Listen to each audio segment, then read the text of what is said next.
Bonjour à tous, vidéo boîte à questions. Aujourd'hui, une question qui a été posée il y a quelques jours. N'hésitez pas, si vous avez des questions, là ça s'est un petit peu tassé ces derniers temps, n'hésitez pas à poser vos questions sur la boîte à questions. Sabrina et moi, on y va. Alors pas tous les jours, ce serait vous mentir, mais on y va 2, 3 fois par semaine et on regarde justement s'il y a des questions pertinentes qui peuvent servir pour le bien de tous, parce que c'est le but de la boîte à questions, c'est pas d'avoir un tirage perso sur une vidéo.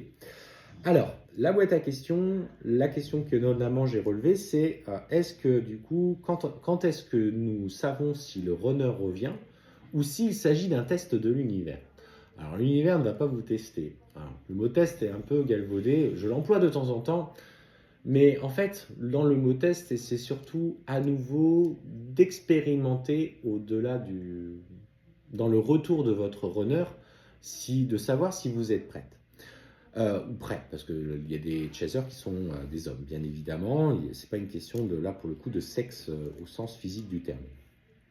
Ce qu'il faut comprendre, c'est que quand toi tu lâches prise et que tu as fait un vrai travail de fond sur tes blessures, tes émotions, cheminement personnel, etc. Donc là, je vais passer dessus parce qu'on en a déjà parlé.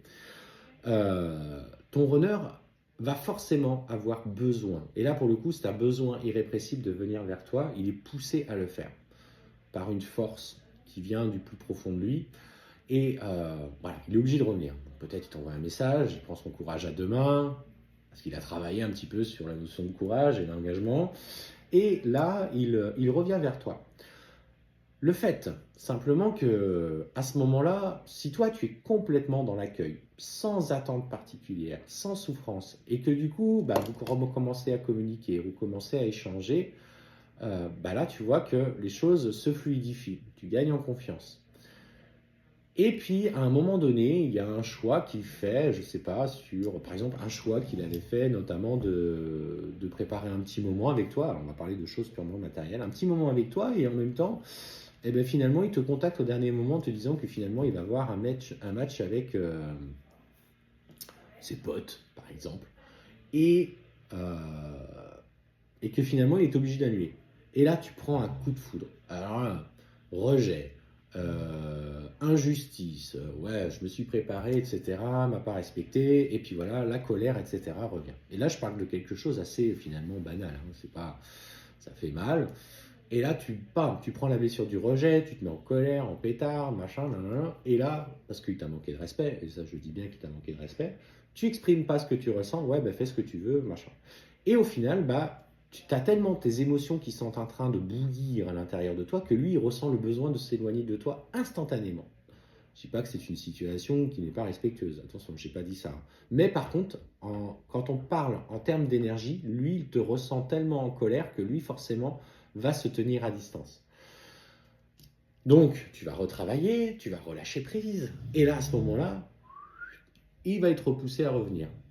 Et là, il va falloir aussi que tu exprimes. Ce que tu m'as fait la dernière fois, je me suis senti un petit peu blessé, rejeté. Je me suis dit, est-ce que j'ai une place assez grande finalement dans sa vie pour qu'il m'accorde du temps? Mais tu dois exprimer ce que tu ressens aussi par rapport à la situation du moment.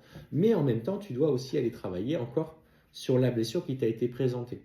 Qu'est-ce que dans ce rejet, j'ai encore besoin de comprendre sur moi? Est-ce lié à mon enfance? Est-ce que c'est lié à des blessures transgénérationnelles? Est-ce que c'est lié à une vie antérieure? Forcément. Dans ces parcours-là, il y a forcément aussi des émanations des vies antérieures, enfin des vies passées que vous avez traversées et qui sont du coup en lien avec votre relation, votre lien.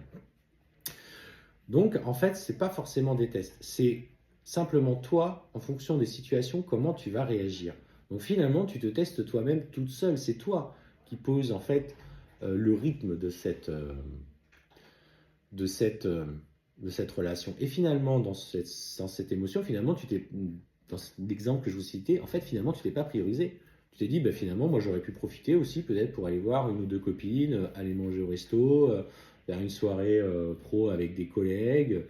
Et en fait, tu as été dans la réaction, mais toi aussi, tu aurais pu faire preuve d'indépendance. Et là, il aurait peut-être regardé les choses différemment, parce que tu aurais lâché prise, du coup, recommunication. Observez vraiment ce qui se passe, mais dans la matière, dans votre relation, quand vous agissez en colère et quand vous agissez en paix. Et vous verrez que votre runner se cale uniquement sur vos énergies. C'est peut-être ça le plus dur à comprendre pour vous, qu'il faut regarder honnêtement au fond de soi. qu'est-ce que encore nous avons besoin de regarder? Souvent, vous êtes, par votre mental, en train de vous auto-saboter. Votre cœur sait quand vos mental vous fait douter. Alors, votre mental n'est pas votre ennemi. C'est cette grosse couverture qui vous empêche de souffrir. Et cette relation-là est faite pour, justement, casser un peu les fonctionnements de ce mental.